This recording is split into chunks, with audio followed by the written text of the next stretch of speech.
What is your opinion of Trump's first 100 days? King Solomon was off to a good start, ruling Israel, 2 Kings 4:1. Some would consider King Solomon the wisest, richest ruler to have ever lived. How does he rise to such lofty heights? What is the secret sauce of Solomon's success in his first 100 days? To be honest, and I always try to be, some of his ingredients are not all that palatable.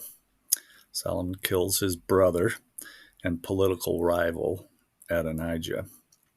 Then he goes after military power by killing Joab in the temple. He exiles Abiathar the priest, silencing any religious opposition. He kills Shimei, a potential leader of a popular revolt. Finally, he marries the Pharaoh's daughter. He literally climbs in bed with a nation who years before enslaved his own people. Solomon's secret sauce of success includes murder, adultery, and the betrayal of his own people. Through questionable means, he successfully consolidates power. With the end result, the kingdom is now securely in Solomon's grasp, it says in 1 Kings 2:46. Still, Solomon, like all of us, can't be easily stereotyped. 1 Kings spotlights his faults, but it also reveals his faith. Solomon loved God and continued to live in the God-honoring ways of David, his father. 1 Kings 3:3. Solomon loves God. Solomon dreams of God. What can I give you? God asks Solomon in the dream. Give me a God-listening heart, says Solomon, so I can lead your people well, discerning the difference between good and evil. Here, I believe, is the moral of Solomon's story, taken in the context of the larger biblical witness. You may be able to take power by force. You can only keep it, however, by faith. In terms of acquiring power, few presidents have accomplished more than Donald Trump. Some would say that he is simply taking a page out of Solomon's playbook. He is doing what he needs to do to get things done. His efforts, some would claim, will make us great again. Like the kingdom of Israel in Solomon's day, we will be rich, prosperous, and the envy of the world. Others aren't so sure. Others would claim that Trump's actions look more like Hitler than Solomon. I suspect that the answer lies somewhere in between. Trump, like Solomon, knows how to get power. It remains to be seen whether he knows how to keep it. On the highest and holiest day of the Christian calendar, Trump acknowledges the worth of a round of golf. I've got nothing against golf other than I can't seem to hit a straight drive. I just object to Trump's choice of golfing on Easter. If it's a one-off for Trump on Easter, I'm okay with it. Problem is that Trump, with his actions every day, tells me how much he thinks his God is worth. He will go on to an occasional funeral service or inauguration. He rarely, however, attends worship services. He rarely worships God. Solomon chooses differently. The king went to Gibeon, we read, the most prestigious of the local shrines, to worship. He sacrifices 1,000 whole burnt offerings on that altar. 1 Kings 3:4. How much is God worth to Solomon? 1,000 whole burnt offerings. With Trump, however, God can't even get an hour of his time.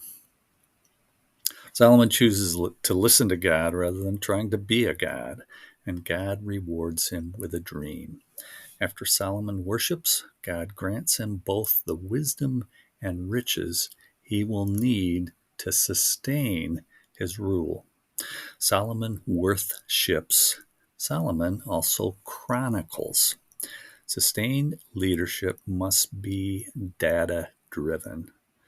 Solomon gets, and I would maintain Trump needs, a factual written account of important and historical events in the order of their occurrence. That's the definition of chronicles.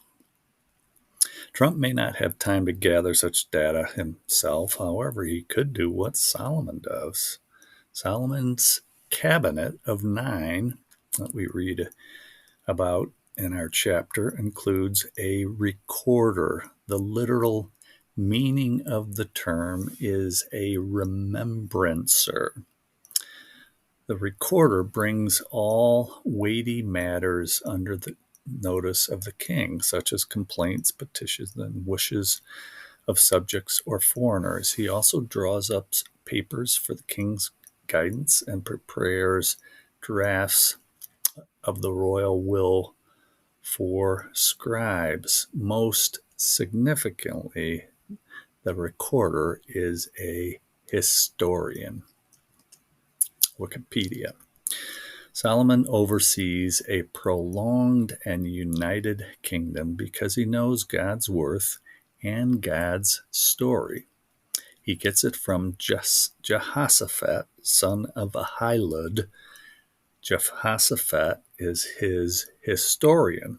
Full disclosure, this Substack is written by a historian, me, trained at the University of Michigan. I have a bias. I happen to think that we need to remember our mistakes so that we can avoid repeating them again. Trump's first 100 days have made it clear that he knows how to consolidate power. In the days to come, for his sake and ours, I pray that he learns how to keep it. I pray the same for us. With my writing and with your reading and commenting, we hold a certain amount of power. We are social and media influencers. Better yet, in our network of personal relationships, we have power to make a difference in the lives of those we love. We don't need more power. We just need sustained Solomon power. We need power not to be gods, but the power to acknowledge a greater power at work in the world. For what God's worth, we need to worship. Then we need to chronicle. We must avoid the kind of dementia that will lead us to inertia. We must resist the kind of censorship that will leave us senseless.